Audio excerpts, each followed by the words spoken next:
Next topic, common chord of to circles. तो दो circle के लिए कॉमन कॉर्ड जो है वो कब पॉसिबल है, जब दो सर्कल दो पॉइंट पे इंटरसेक्ट करे। मतलब ये वाला केस हो, एक सर्कल कुछ ऐसा हो, एक सर्कल ऐसे और दूसरा सर्कल कुछ ऐसे दो पॉइंट पे कट कर रहे हैं। तो ये इस पॉइंट को ए बोल दिया, दोनों के इंटरसेक्शन पॉइंट को। फर्स्ट सर्कल का सेंटर C1, सेकंड का C2। तो ये हो गई हमारी कॉमन कॉर्ड, दोनों सर्कल की कॉमन कॉर्ड का। ठीक है, अब वो अब इक्वेशन निकालेंगे, वो बहुत ही आसान है। जैसे कि फर्स्ट सर्कल का equation S1 is equal to 0 है और सेकंड सर्कल है हमारा S2 इज इक्वल टू 0। तो कॉमन कॉर्ड का इक्वेशन आ जाएगा S1 minus S2 is equal to 0। क्यों? तो कि देखो, मान लिया S1 ऐसे करके है x square plus y square plus 2g1x plus 2f1y plus c1 is equal to 0, और circle 2 S2 from x square plus y square plus 2g2x plus 2f2y plus c2 is equal to 0 करके है। तो मैंने, अगर मैं लिख रहा हूँ S1 minus S2 is equal to 0, तो ये इक्वेशन किस फॉर्मेट में होगा? देखो, x square plus y square वो तो कैंसिल हो जाएगा, x square y square cancel हो जाएगा। यानी कि आपके ये जो S1 माइनस S2 है, ये जो एक्सप्रेशन बनेगा उसमें मुझे स्क्वायर वाले टर्म्स नहीं दिखेंगे, मुझे लीनियर टर्म्स दिखेंगे इन एक्स और वाई। तो यहाँ पे क्या बनेगा वैसे, 2g1 minus g2 into x plus 2f1 minus f2 into y plus c1 minus c2 is equal to 0। तो ये फॉर्म आप ये इक्वेशन का फॉर्म आपको तो पता है, ये ax plus by plus c is equal to 0 form में आ गया। Linear equation in two variable हो गया, तो वो तो स्ट्रेट लाइन का इक्वेशन होता है। तो एक रीजन तो ये हो गया कि ये स्ट्रेट लाइन का इक्वेशन है। और कॉमन कॉर्ड का इक्वेशन क्यों है? क्योंकि आपने किया क्या है, S1 बराबर S2 किया है, यानी कि S1 minus S2 is equal to 0 लिखा, मतलब उससे पहले क्या लिखा होगा, S1 बराबर S2। ये मतलब आपने क्या किया, दोनों इक्वेशन को साइमल्टेनियसली सॉल्व किया। दोनों सर्कल के इक्वेशन को साइमल्टेनियसली सॉल्व करना चाहा। तो अगर दोनों सर्कल के इक्वेशन को साइमल्टेनियसली सॉल्व करोगे तो आपको तो ए और बी के कोऑर्डिनेट्स मिलेंगे। इसका मतलब ये हुआ, ये S1 minus S2 is equal to 0 करके जो लीनियर एक्सप्रेशन आया है, जो स्ट्रेट लाइन का इक्वेशन आया है, वो स्ट्रेट लाइन ए पॉइंट और बी पॉइंट में से भी पास करेगी। अब ये तो फिर एक ही, तो फिर वही कॉमन कोड ही हुई है ना। पहला रीजन तो क्या हुआ कि यहाँ पे x वाला टर्म है और y वाला टर्म है और कांस्टेंट टर्म है, यानी कि ये linear equation in two variable है। और दूसरा क्या, हमने S1 minus S2 equal to 0 किया, यानी कि S1 बराबर S2 किया होगा उससे पहले, और उसके बाद जो है S2 को इधर भेज के S1 minus S2 equal to 0 right hand side 0 बनाया होगा। तो आपने एक्चुअली क्या किया, दोनों इक्वेशन को ऐसे इक्वल कर दिया, मतलब आपने दोनों इक्वेशन, सर्कल के दोनों इक्वेशन को साइमल्टेनियसली सॉल्व किया। अगर हम कोई भी दो कर्व के इक्वेशन को साइमल्टेनियसली जब सॉल्व करते हैं तो उन दोनों कर्व के पॉइंट ऑफ इंटरसेक्शन मिलते हैं। तो यानी कि ये जो इक्वेशन मिला है, इससे वो जो लाइन का इक्वेशन मिला है, वो लाइन ए और बी दोनों में से पास कर रही है, मतलब ये कॉमन कॉर्ड ही होगा, है ना। सिंपल सा प्रूफ मैंने दे दिया और बस ये काफ़ी है। हमें तो खाली इतना याद रखना है कि S1 minus S2 is equal to 0 करेंगे। ठीक है, तो ये कॉमन कॉर्ड का, ये तो इक्वेशन की बात हो गई। अब मुझे ए बी का लेंथ निकालने में भी इंटरेस्ट है, तो उसके लिए कुछ नहीं है, यहाँ पे किसी भी सर्कल के सेंटर से परपेंडिकुलर बना दो। अच्छा, अब सर्कल के सेंटर से सर्कल की कोई भी कॉर्ड के ऊपर परपेंडिकुलर बनाते हैं तो वो कॉर्ड को बाइसेक्ट कर, मतलब फुट ऑफ परपेंडिकुलर जो बनता है वो कॉर्ड को बाइसेक्ट करता है। मतलब यहाँ पे AM बराबर MB होगा। ठीक है, ये M जो है AB का मिड पॉइंट होगा, कॉर्ड का मिड पॉइंट हो जाएगा। ठीक है, यानी कि अब C1 को A से ज्वाइन कर दिया। ओके, अब यहाँ पे C1 है कितना होगा, R1 जितना होगा। सर्कल की रेडियस हमें पता ही होती है, दोनों सर्कल के इक्वेशन दिए होंगे। अच्छा, कोई भी सर्कल के सेंटर से ऐसे परपेंडिकुलर बना के जो है हम एम में ना, मेरा एम होगा AM फाइंड करना। ठीक है, अच्छा मेरे पास मुझे कॉमन कोड का इक्वेशन निकालना पड़ेगा, उसके लिए C1M ढूंढना है ना, इसलिए C1M। तो C1m क्या होगा, it's a perpendicular distance from centre to the this line, यानी कि ये कॉमन कॉर्ड है ना। C1m मुझे मिल जाएगा, ठीक है, परपेंडिकुलर डिस्टेंस वाली फॉर्मूला से। C1a मेरे पास पहले से ही होगा क्योंकि वो रेडियस है, रेडियस ऑफ सर्कल है, ठीक है। तो ये ट्राइंगल दिख रहा है C1am या C1ma जो भी बोलो, उसमें पाइथागोरस लगाओगे तो ऐसा आएगा C1a square is equal to C1m square plus am square. तो यहाँ पे मुझे C1a मिल जाएगा, C1a तो पहले से ही पता होगा, सर्कल के इक्वेशन से रेडियस तो निकाल ही देंगे। और C1m जो है सबसे पहले उसके लिए कॉर्ड का इक्वेशन निकालेंगे, कॉमन कॉर्ड का, और फिर परपेंडिकुलर डिस्टेंस वाला फॉर्म लगा देंगे। वो पॉइंट है ना स्ट्रेट लाइन के किसी भी लाइन के बाहर के पॉइंट से उस लाइन के ऊपर परपेंडिकुलर डिस्टेंस, शॉर्टेस्ट डिस्टेंस, ये तो फॉर्मूला हम जानते ही है। तो यहाँ पे am कितना आ जाएगा, under root of C1a square minus C1m square, ठीक है। दोनों में से कोई भी सर्कल सिलेक्ट कर सकते हैं यहाँ पे, है ना, वो कोई इसमें इम्पोर्टेंट नहीं है। C2 अगर C2 सेकेंड सर्कल सिलेक्ट कर रहे हो तो यहाँ पे दोनों की C1 की जगह दोनों जगह C2 हो जाएगा, बस और कुछ नहीं है। तो बस अब यहाँ पे कॉर्ड की लेंथ कितनी आ जाएगी, 2 टाइम्स am, है ना, क्योंकि m will be the mid point, so 2am यानी कि कॉर्ड का लेंथ क्या आ जाएगा, 2 under root C1a square minus C1m square. इस फॉर्मूला के ऊपर जेईई मेंस में क्वेश्चन पूछे जाते हैं। ये टॉपिक इंपॉर्टेंट है, आईएमपी है। कॉमन कॉर्ड के ऊपर जो है 2-3 बार क्वेश्चन आया है जेईई मेंस में, हाल ही में मतलब, ठीक है। तो अब ये थियोरी लिख लेना पहले तो, और फिर इसके ऊपर अभी क्वेश्चंस मैं स्टार्ट करता हूँ। तो ये एक क्वेश्चन इसका देखते हैं।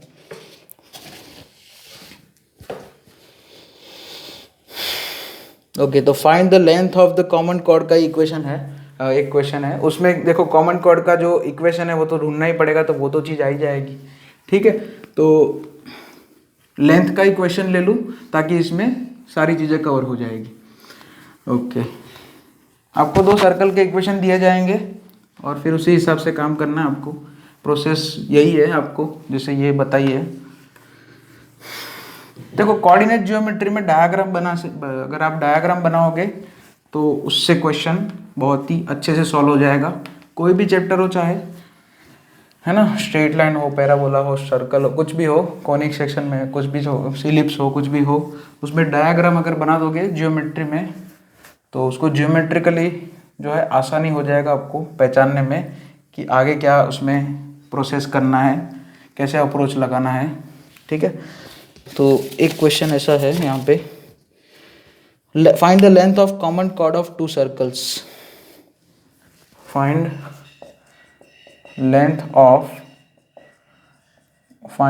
Of common chord of 2 circles. और दोनों सर्कल के इक्वेशन यहाँ पे ऐसे है, x minus a whole square plus y minus b whole square is equal to c square, x minus a whole square plus y minus b whole square is equal to c square. और दूसरा है x minus b whole square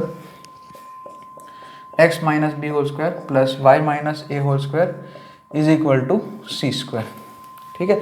अब यहाँ पे A B C unknown है, लेकिन यहाँ पे देखो स्ट्रक्चर जो ऐसा है ना, यहाँ पे अगर कॉमन कॉर्ड बन रही है तो मतलब आपको यही समझ, देखो ए बी सी अननोन है इसलिए हमें तो यही समझना है कि कॉमन कॉर्ड पॉसिबल है, यानी कि ये दोनों सर्कल 2 पॉइंट पे कट कर रहे हैं। अब उसके लिए वो सब निकालेंगे नहीं क्योंकि यहाँ पे अननोन क्वांटिटी है।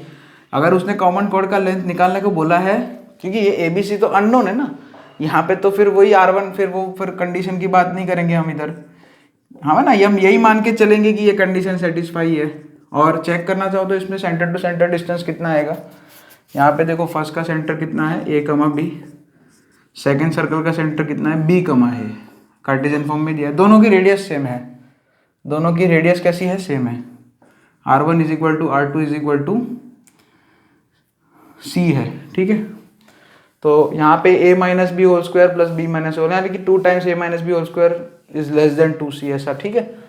वो सब हम यहाँ पे चेक नहीं करेंगे, बस ये दोनों सर्कल जो है दोनों की रेडियस भले ही सेम है, लेकिन यहाँ पे ऐसा कुछ है, दोनों की रेडियस सेम है इसलिए सेम जैसे बनाएंगे, ठीक है। कोई बात नहीं, ये दोनों सर्कल एक दूसरे को इंटरसेक्ट कर रहा है, क्योंकि यहाँ पे ABC अननोन है इसलिए।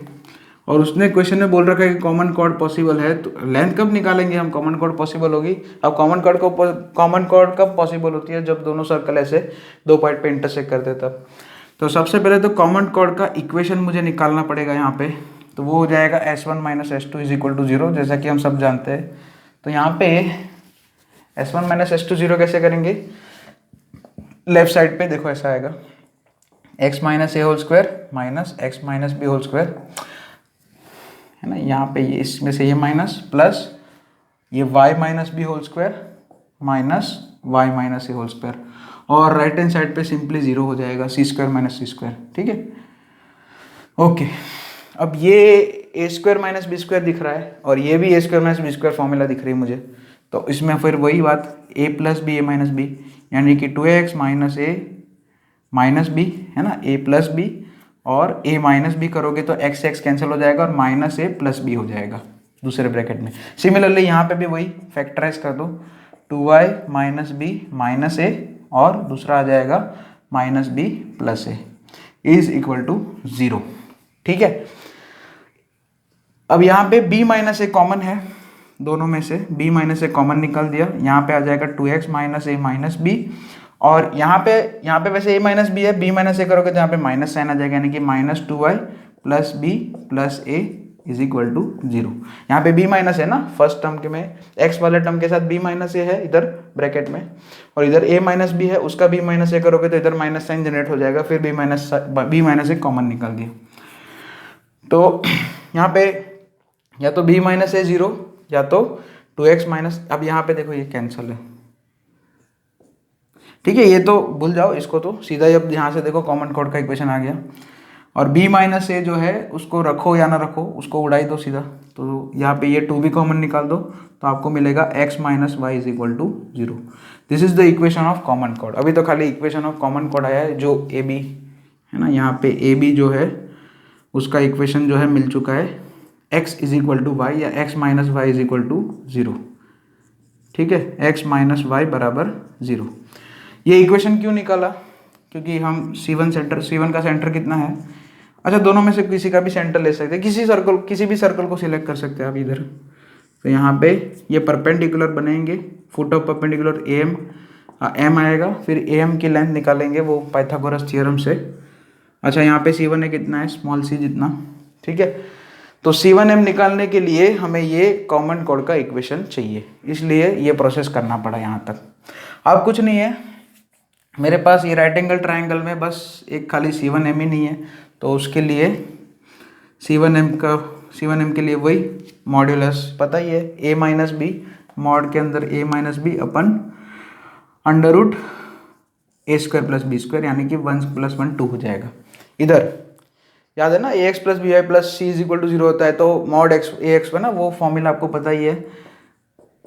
किसी लाइन कोई मतलब मान लिया ax + by + c = 0 है, उस लाइन के बाहर ये पॉइंट है, तो परपेंडिकुलर डिस्टेंस का फॉर्मूला ये होता है ax1 + by1 + c अपन में जो लिखते हैं वो √a² + b², यानी कि अंडर के अंदर sum of square of coefficient of x and y। यहाँ पे कोफिशिएंट क्या है, x और y के 1 और -1, तो उनका सम क्या आ जाएगा 1² + -1² यानी कि √2 आ जाएगा, यानी कि C1m मुझे मिल गया। बस पाइथागोरस थ्योरम लगाना है अभी खाली, और कुछ नहीं करना है।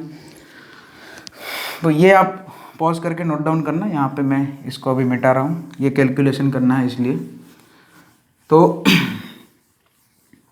बस अब ट्रायंगल में खाली पाइथागोरस लगाना है, कुछ खास काम नहीं अभी तो पाइथागोरस वही यहाँ पे C1a²।